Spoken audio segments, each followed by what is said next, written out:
la la la la la la la, hey. La la la la la la la, hey. La la la la la la la, hey. Manjamu buatkanku, la la la la la la la, hey. La la la la la la la, hey. La la la la la la, hey. Hey, hey, hey.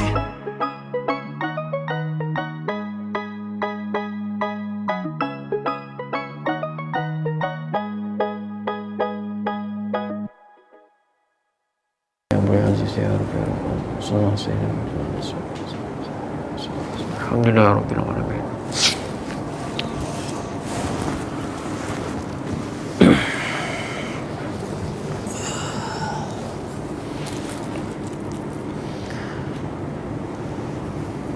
Saya ni sebenarnya tak pandai berkasar dengan perempuan. Saya tak reti. Saya hormat awak sebagai seorang isteri dan saya hormat awak sebagai seorang wanita. Walaupun awak ni tak hormat langsung saya sebagai seorang suami. Tapi ada satu benda yang saya tak boleh nak tolerate adalah bab agama. Bab solat. Bila awak dah jadi isteri saya ni, saya kena tanggung semua dosa-dosa awak. Jadi bila awak tak solat, saya kena tanggung dosa awak.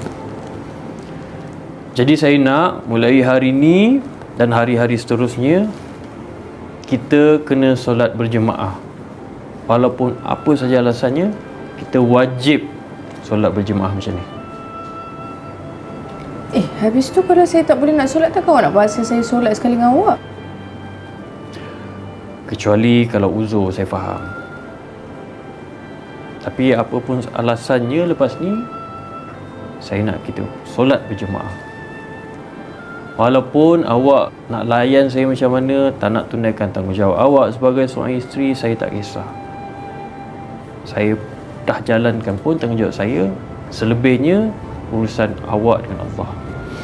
Lagi satu, saya dekat rumah ni, saya sebagai seorang khalifah, sebagai seorang suami.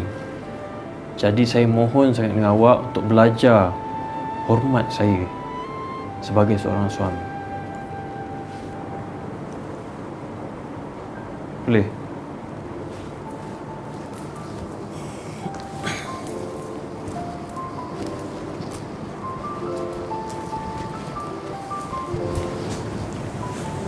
Saya nak awak hormat saya sebagai seorang khalifah.